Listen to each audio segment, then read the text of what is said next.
As the title suggests, this chapter is all about finding a way to understand the body that does not reduce it to an object or a mechanical relationship among objects. We've already seen the classical ways in which European philosophy has posed the question or problem of understanding the body. They have tended to understand it as an object in space. Here we're thinking of Descartes and Newton and Kant. It is something which exists partes extra partes, parts outside of parts, wholly external to one another and determining each other in relations of mechanistic causality. This is referred to by Merleau-Ponty, following the Kantian tradition, as being in itself. It's a being that does not have any internal existence, which would be for itself, but is entirely subsisting in a physical form, materially. And Merleau-Ponty says that in this conception of the physical world as partes extra partes, as being in itself, we are sealing off the universe. And this is very obvious in Kantian philosophy, where he says that we have absolutely no access to the thing in itself. It is something completely inaccessible to us. This paradigm of looking at the body as an object also implies a certain theory of perception.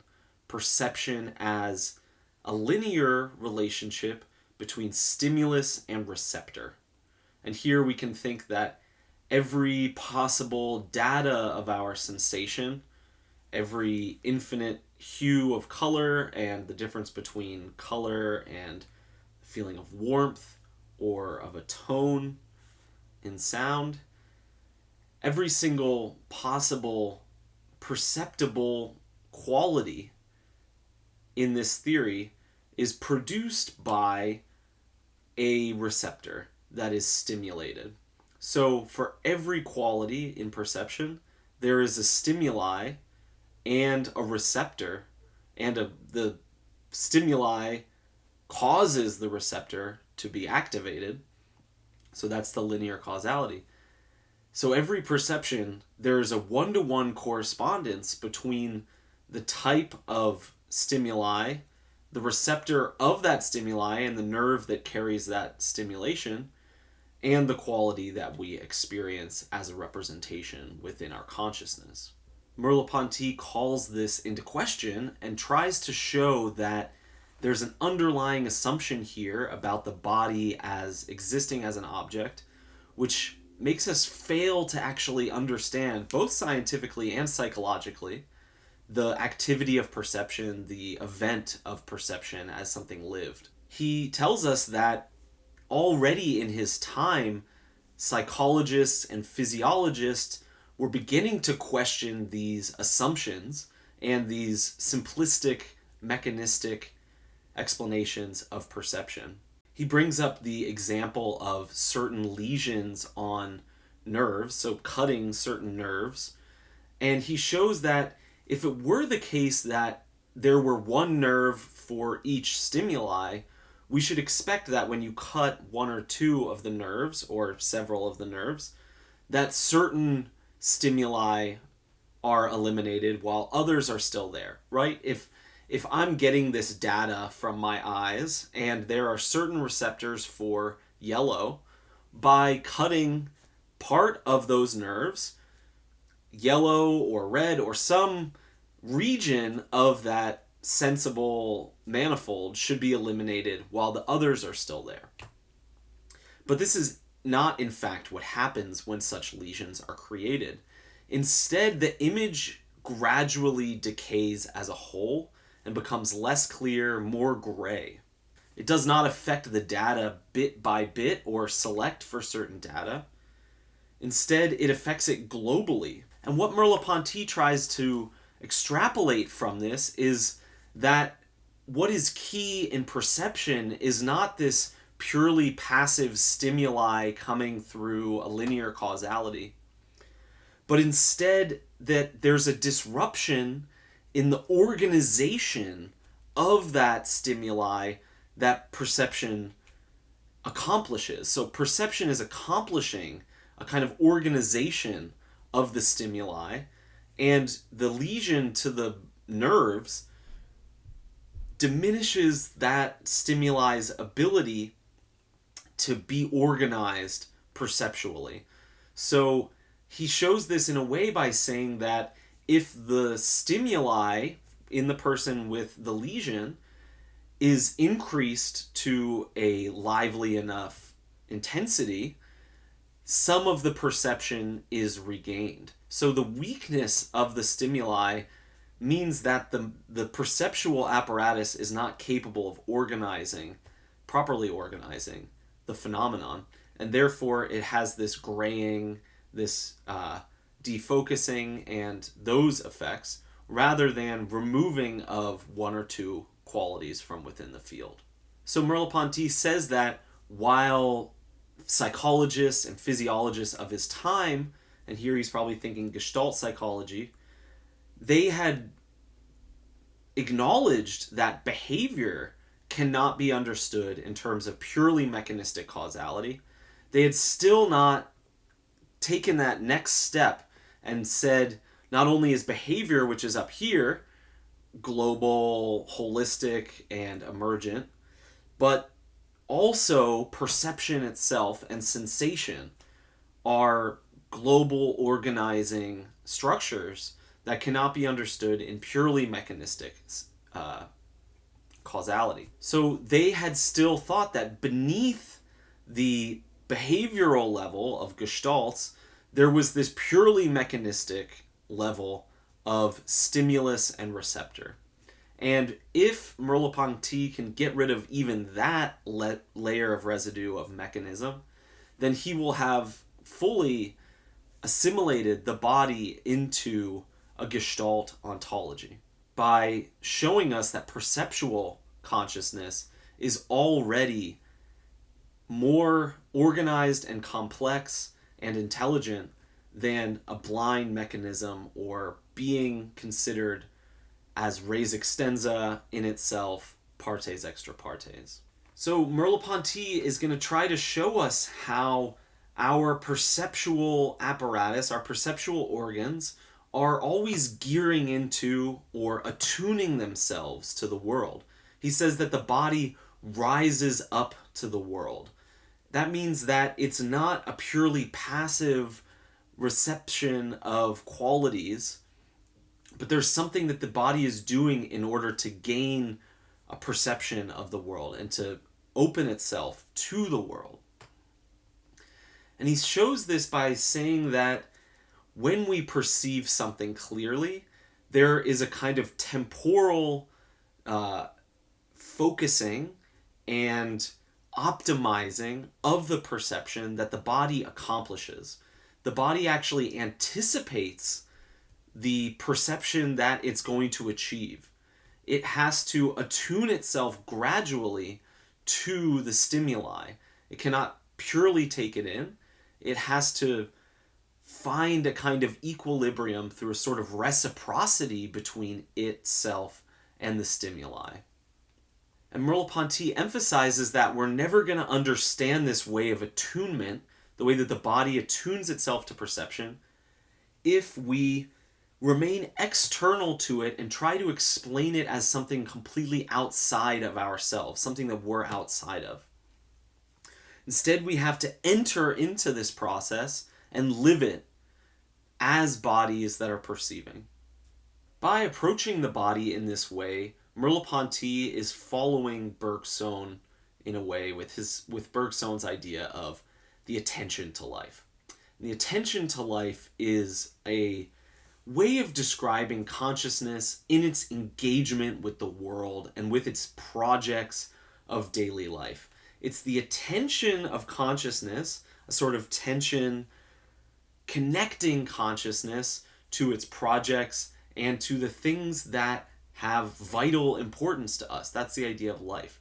The attention to life is the way consciousness is always oriented towards what is relevant to its life, what is salient to its vital needs.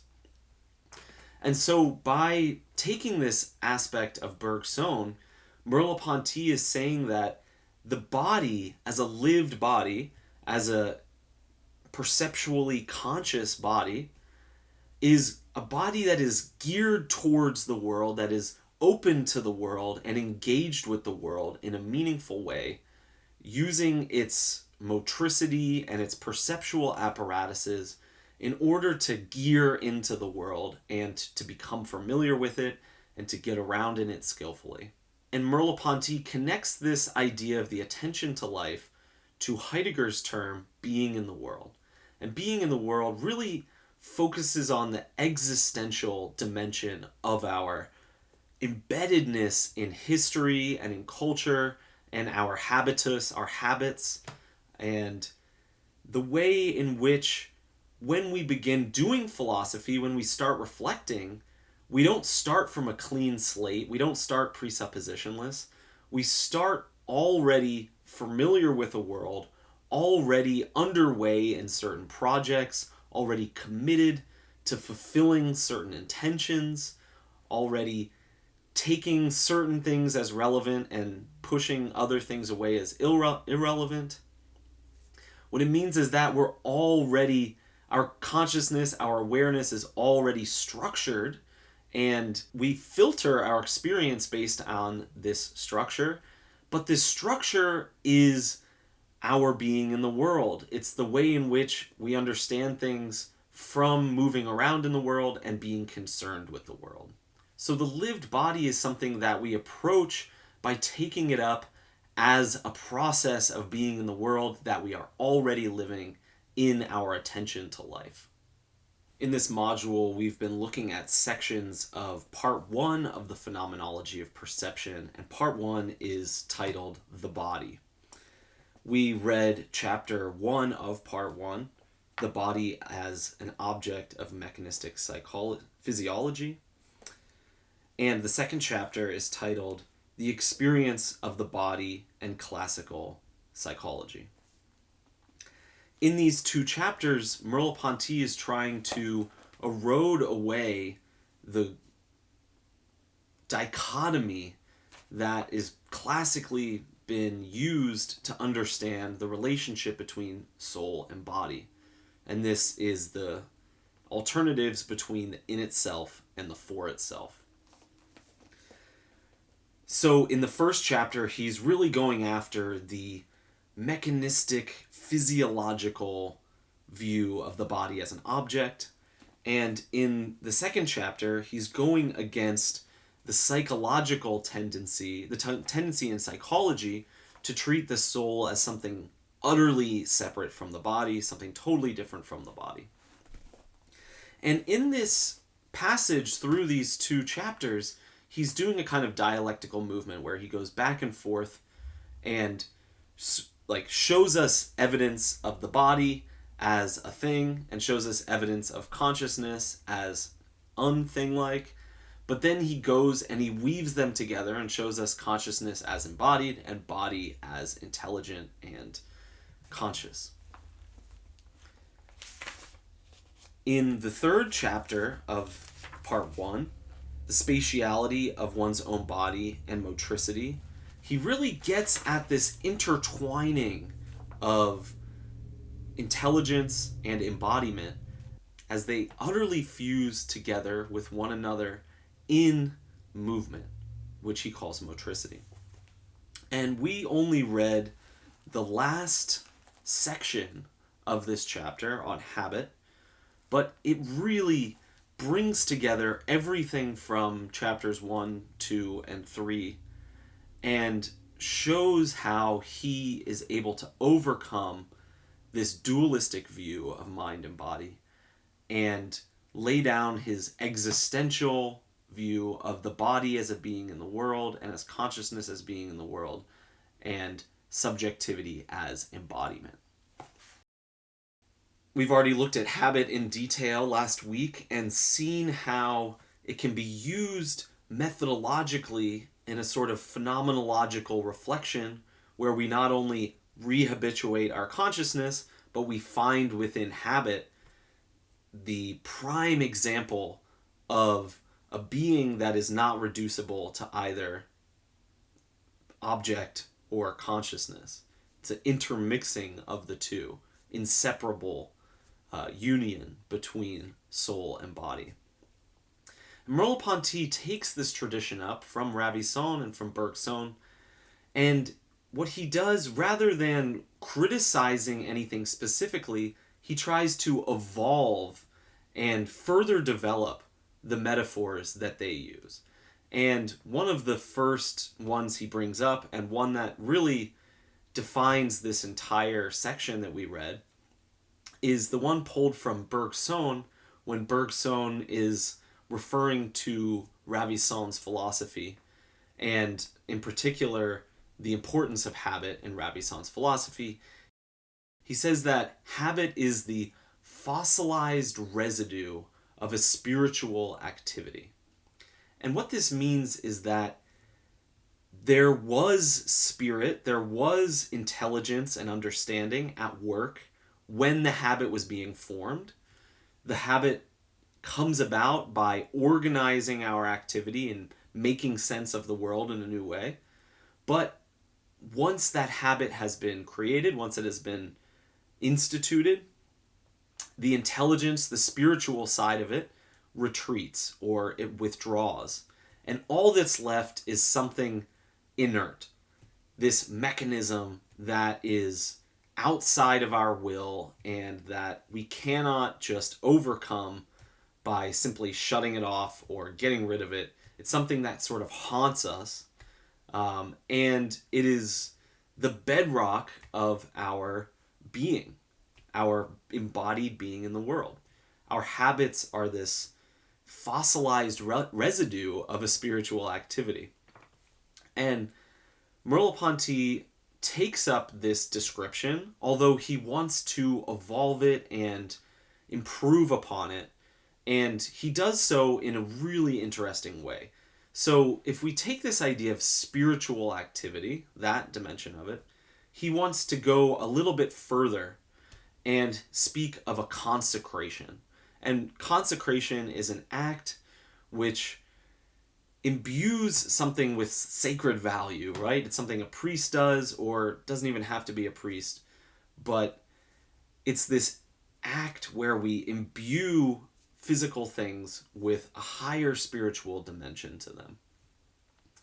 And he's going to show us how that is an essential aspect of all habit. And it's especially important to the expressivity inherent within habit and our habituation to the world. So that's one thing he wants to add. Another really key thing is this idea of sedimentation, right? And this connects to the idea of fossil, the fossilized residue. So he's building here on Bergson's analogy. Not only is habit a fossilized residue, but these fossils are building up on one another and in layers of sedimentation, building and building to create our habit body, to create our body's being in the world and the lived body's way of engaging with the world and taking the world up and making sense of the world. Now, he wants to question some of this overly reductive view that Bergson gives us, that habit is a fossilized residue, and therefore it is something that we can dissociate from the spiritual activity. And that's what Merleau-Ponty is really questioning here. And it's already been questioned in the work of Ravissant. And in some sense, Bergson himself leaves that space open. And the way that Merleau-Ponty reworks this idea is partially in line with things we find in Bergson and partially very novel and a very insightful new metaphor that Merleau-Ponty gives us. So when Merleau-Ponty brings this up, this is on page 143, he says, "Must we thus place an act of the understanding at the origin of the habit that would first organize the habit's elements only to later withdraw from it?" And there he cites directly this passage from Bergson. So is it the case that understanding somehow, coming down from above, is engaged in the activity of producing habit and then withdraws from habit, and habit is really just this effect left over in the body that is semi-detached from our autonomy and from our will and from who we are? And he wants to question this, and in his questioning of this, he's going to come up with a more detailed, a richer description of habit that doesn't erase this aspect of its fossilization, right? Because he retains that in the idea of sedimentation, but brings in a deeper spiritual activity that is part of habituation, which he is calling consecration. And so we're going to work to that. So he gives this example, and this example comes directly from Bergson in Time and Free Will. It's the example of learning a dance. And here we should think of these very formulaic dances that were big in French aristocratic culture, where you had to learn all of the dance moves in order to engage in it fluidly on the floor at a party, right?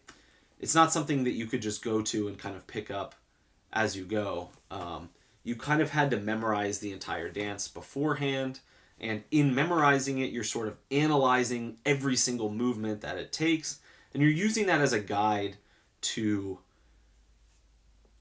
adopt the attitude that dance requires, and eventually to do it as second nature, to kind of immersively, in a flow state, engage in the dance without thinking about it at all, right? So we move from understanding and concept and design and analysis to being able to do it as second nature.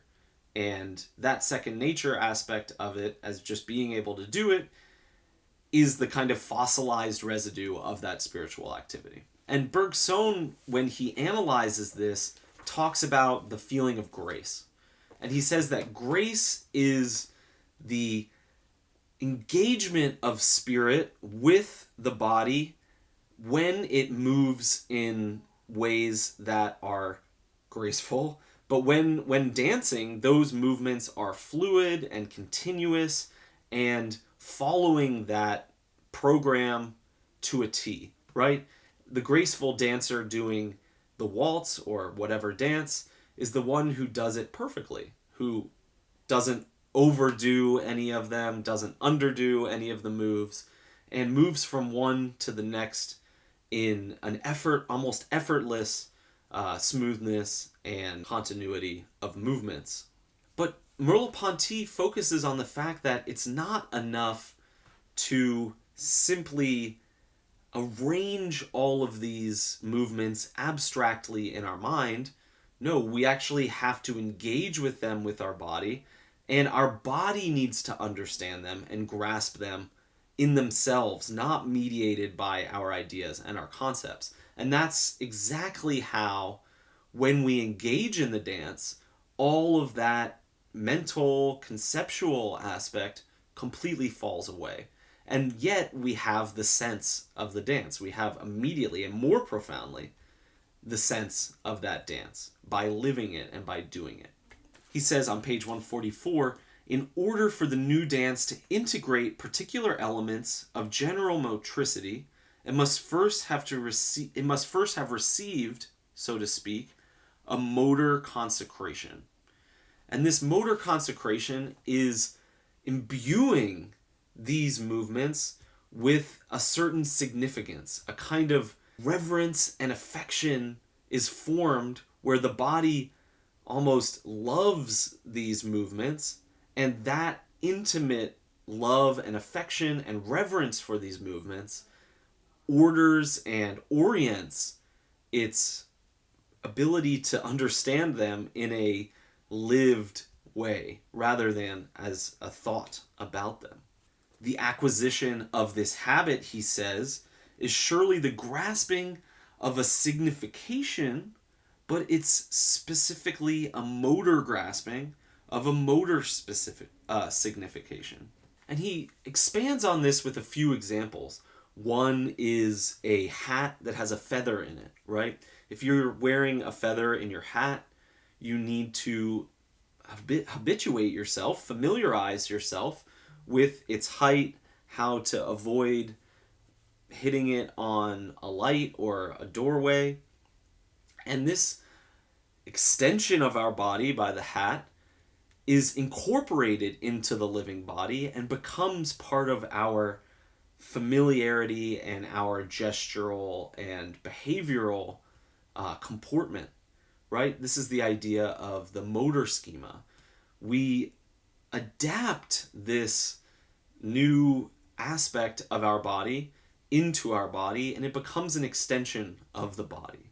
And this applies also in the case of driving a car. He gives this example where there's no need to stop and use our judgment and measurement and things like that in order to gauge how big the lane is. We have an intuitive sense of that, and we are able to calculate exactly how to drive through that space, calculate it, without any explicit act of judgment coming in, without thetic consciousness coming in, without using a kind of diagram or anything like that. And this is also evident in a blind person using a cane. The cane is not something that they have to calculate the distances with or translate the signals that they feel in their hands into some external image of the thing out there. The cane integrates into the system of the body and becomes an extension of the body itself.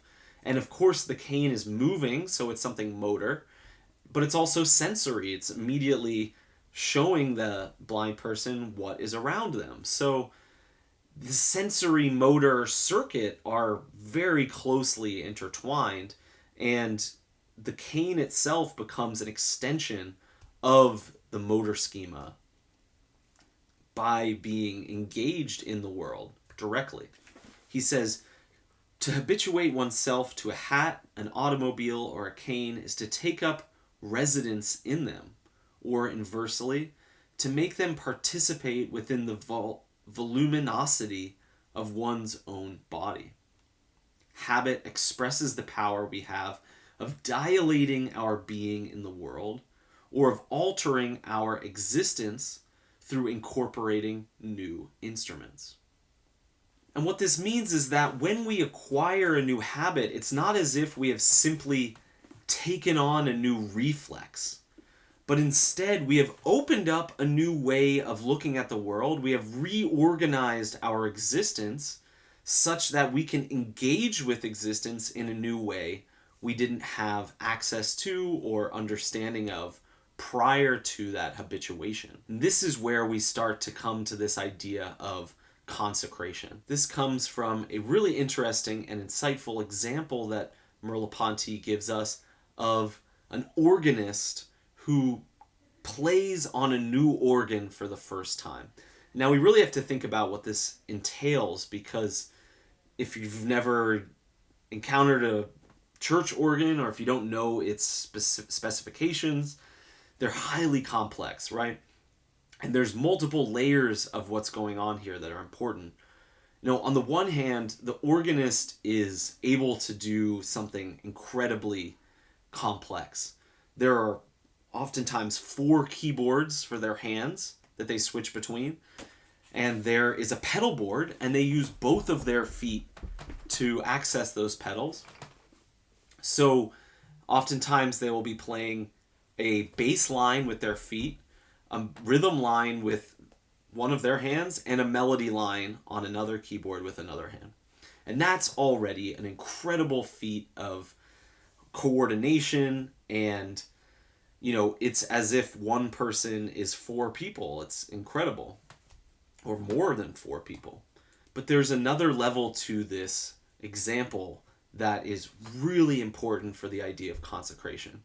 So one of the things about a organ is that it has many different sounds available to it, and these are called stops. The stop is a lever that the organist will pull in order to turn on a certain sound or turn it off.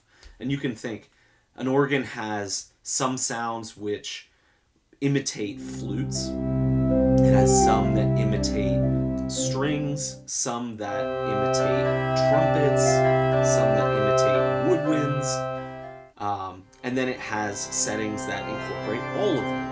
And each one of these stops, each one of these settings, each one of these voices has a different feel to it. It has a different mood, it has a different energy level. If you play a melody with the trumpet sound on, it's going to sound a bit more lively, a bit more intense, versus the flute setting, which is much softer and more docile and more soothing.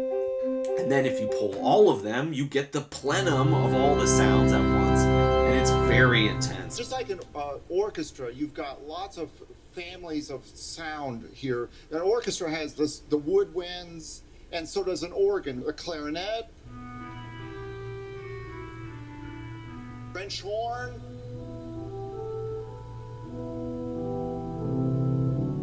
You've got all the reeds of the orchestra, you've got the brass section of the orchestra, flutes of the organ.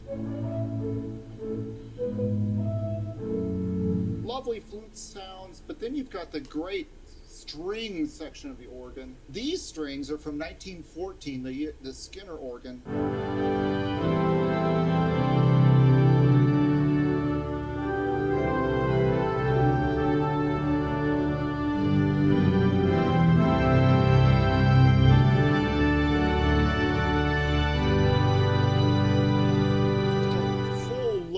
Rich sound of strings. And you're always changing throughout what part of the orchestra? All the time, yeah. You're always changing the sounds because you want the organ to be as expressive as possible. That's why it's great to support 1,000 people singing their hearts out, because the organ can support them and make them sound better. What exactly do these buttons do? And these... Oh, there's even more knobs than I thought. Right. There's knobs for the left foot, for the right foot. And you just have the muscle memory to... Yeah. You just learn where all these things are. Yeah. Each one of those has its own unique characteristics and feel to it.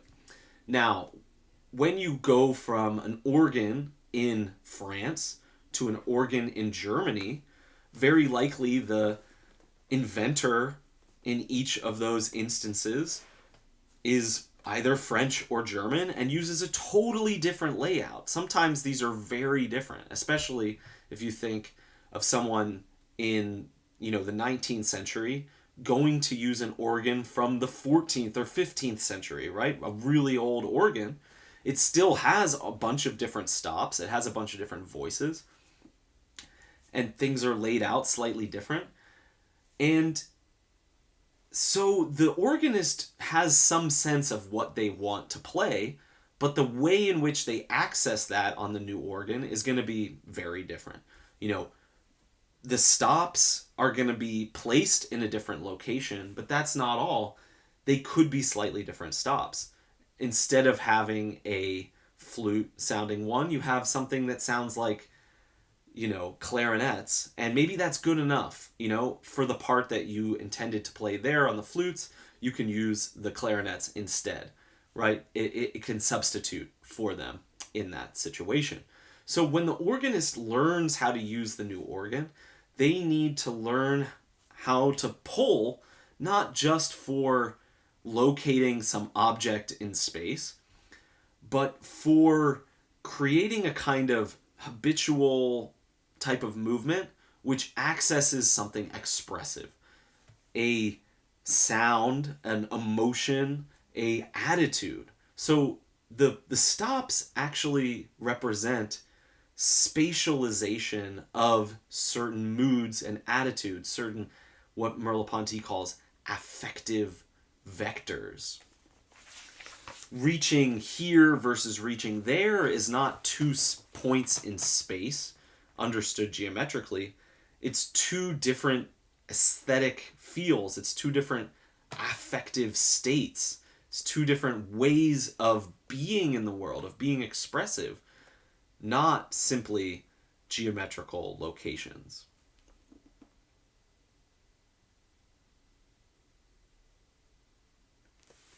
he says on page 147, in the rehearsal of the organist, the gestures in rehearsal are in fact gestures of consecration. They put forth affective vectors, they discover emotional sources, and they create an expressive space, just as the gesture of the augur defines the templum.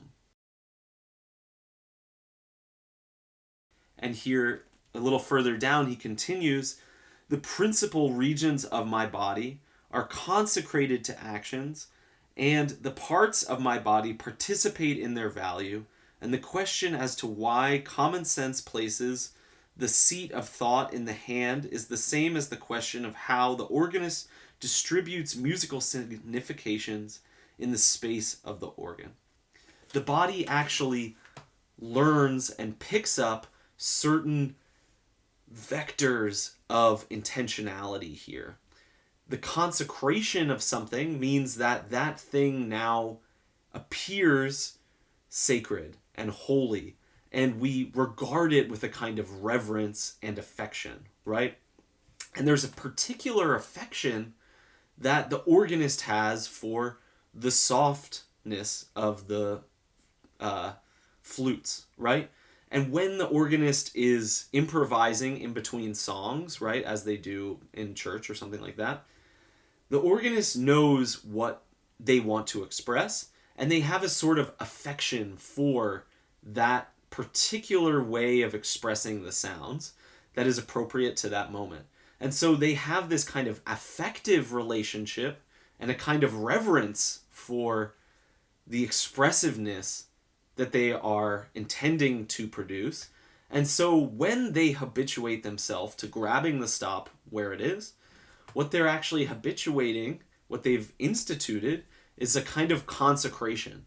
This is imbued with a kind of orientation towards that emotional state or that signification, that deep level of significance and meaning.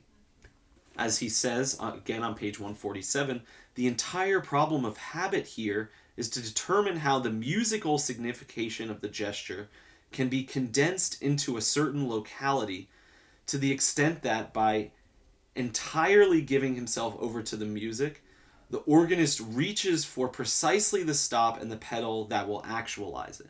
This is exactly what I was just saying. In the flow of being expressive, the organist grabs for what immediately actualizes the type of expression that they are looking for. If they are going from one part to the next, and in that next part the intensity needs to go up, they need to be able to, without thinking about it, immediately grab and pull that lever and keep playing.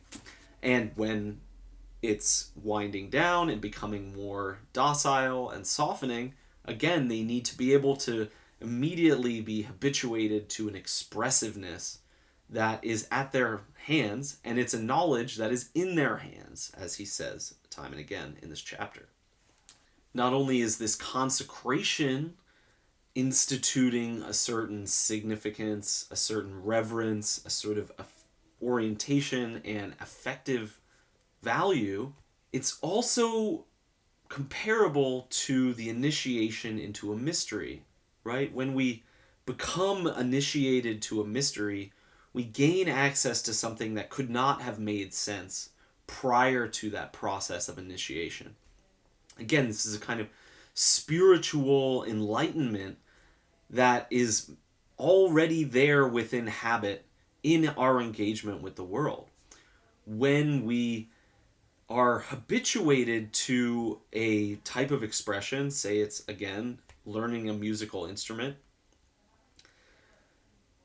the consecration of that sacredness, right, is, on the other hand, an initiation to a mystery. It's the opening up of that way of understanding and that way of seeing and that way of experiencing that we didn't know beforehand, that our ways of organizing our life couldn't have explained. And it breaches a threshold which we did not have access to beforehand. And taking this back to the example of dancing, this idea comes partially from Leibniz, who says that when we become habituated to a new activity, we aren't simply rearranging parts that we already had. So he looks at the example of swimming and says that swimming is not merely a rearrangement of prior habits. So we have the ability to walk and we have the ability to move our arms. When we learn to swim, we don't simply combine walking and arm movement to create swimming.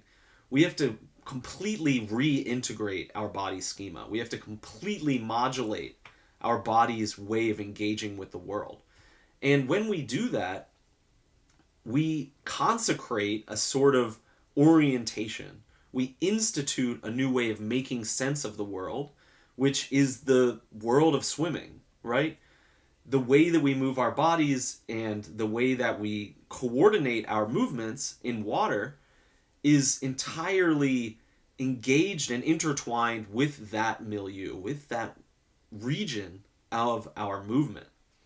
And it really requires a global reintegration of our body schema.